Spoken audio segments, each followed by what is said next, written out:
To question. My Lords, I do so want to be able to welcome this sentencing bill. Instead, I feel rather despondent. But I would ask the Noble Lord the Minister, who I am something of a fan of, not to take that personally.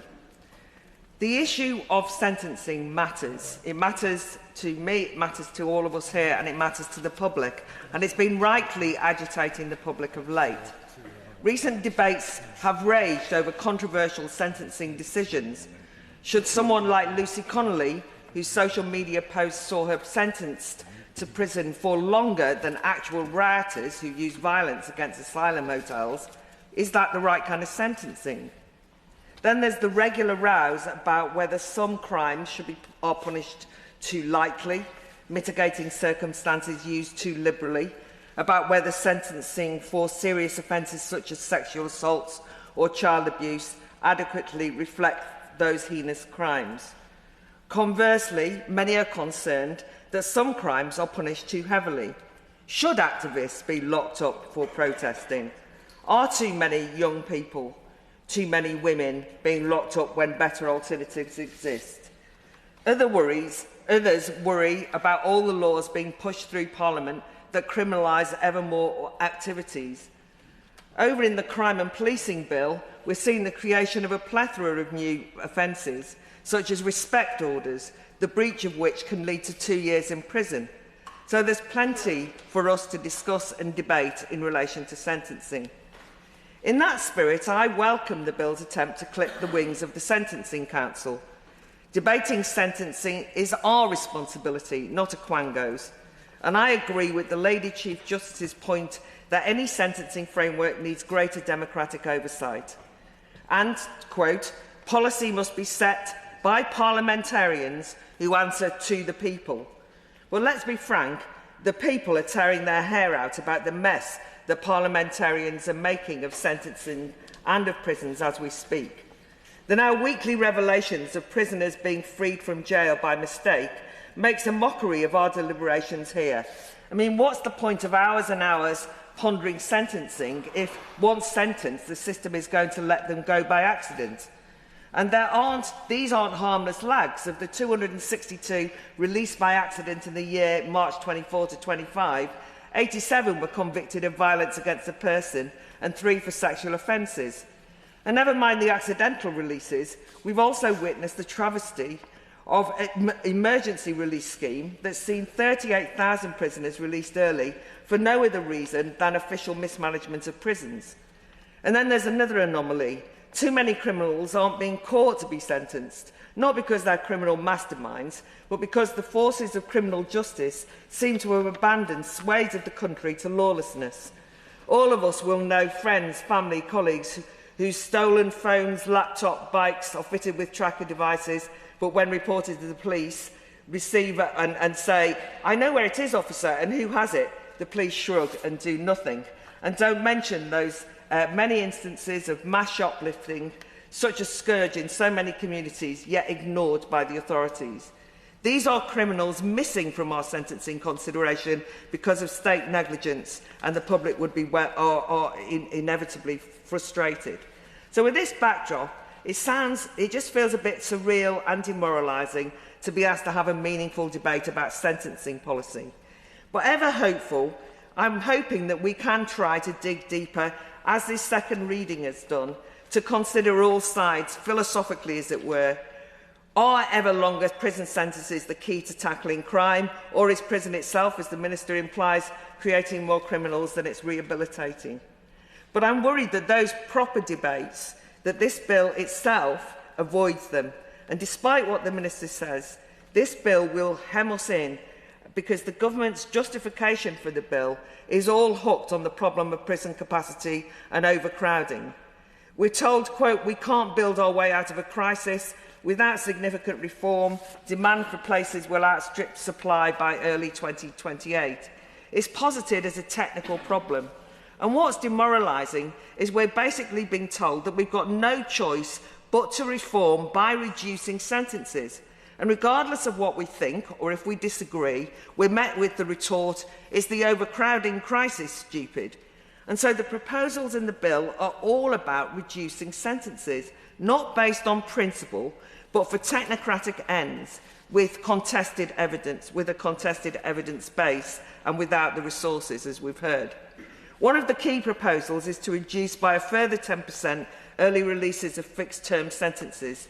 So the public are already bewildered about why it's so routine to release prisoners after only 50% of their time inside. Then the government's recent emergency release scheme lopped off another 10%, which has meant that tens of thousands have been freed after serving 40%. And now this bill suggests a further 10% reduction to 30%. How can this do anything but make a mockery of sentencing? If someone is given a sentence of 15 years and will be out in 5, what's the point of the original 15-year sentence in the first place? Then Clause 1 introduces a presumption against the use of short sentences, short custodial sentences of 12 months or less. So you get sentenced to a year in prison, but you won't go to prison. And meanwhile, suspended sentences will be expanded from 2 to 3 years. Listen, I'm often on the prison reform side of such policies, and there may well be merit to bringing in either of these measures, or even the leaked revelations that the majority of women prisoners should not be incarcerated. But the government's emphasis on freeing up space in prisons to justify such moves is likely to sideline the need to persuade the public, who might well query if these policies will weaken deterrence or threaten public safety.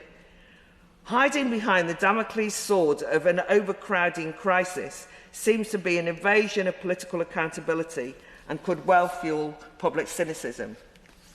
The choice of sentence has a real-world consequence. Take the case of Brahim Kader Sherif, the Algerian sex offender mistakenly released from HMP Wandsworth, a repeat offender and visa overstayer when he was convicted in November 24 for indecent exposure.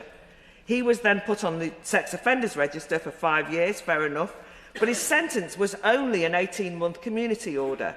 That non-custodial sentence does not meet the threshold for automatic deportation.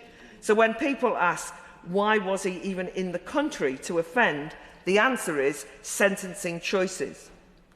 I have some worries that community orders and suspended sentences forced through, not based on efficacy, but because we're told there's no room to lock people up, will create even more problems. The Secretary of State, David Lammy, talks of, quote, expanding effective sentencing outside of prison. What does that mean, expanding effective sentencing outside of prison? It sounds as though communities are now expected to accommodate quasi-militarised security and surveillance regime.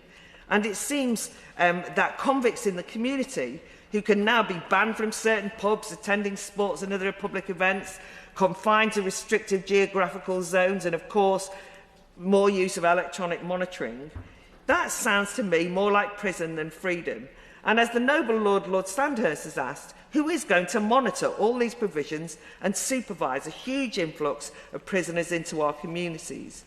It seems delusional to rely on an already overstretched probation services, as we've heard so eloquently expressed by so many people, particularly, I thought, the noble Lord Foster of Bath just summed up what the problems were. The problem of probation gaps is one reason why we shouldn't fool ourselves or the public that by saying that we're going to use community resources and sentences as an alternative to incarceration is always humane, progressive or effective. This was the presumption of the Mental Health Bill, but as we debated that bill earlier this year, the review of the Valdo Calacone case was published. Catastrophic errors in his medical treatment in the community led to schizophrenic Mr. Calacone stabbing 3 innocent people to death. So we shouldn't romanticise what punishment in the community means. Finally, and the Minister won't be surprised to hear that I can't finish the speech without noting that when sentencing policy goes wrong, it can wreck the lives of so many people, including prisoners, and discredit criminal justice. The imprisonment for public protection, the IPP, was a sentence brought in 2003. So wrong-headed and such a stain on our justice system that it was abolished, and yet here we are 13 years later after that abolition with, as we've heard, 2,500 prisoners still languishing on a sentence that went wrong. If I could just finish by quoting that even the Prison Officers Union has hit out at the government for clinging on to this grossly unjust sentence. And the National Association of Prison Officers, representing probation officers, has called on the government to finish the job. I'd really hope that we should use this bill to finish the job when it comes to IPP. Prison overcrowding, you say? Surely the state can let out some obvious candidates, that is, at least some or quite a lot of the IPP prisoners.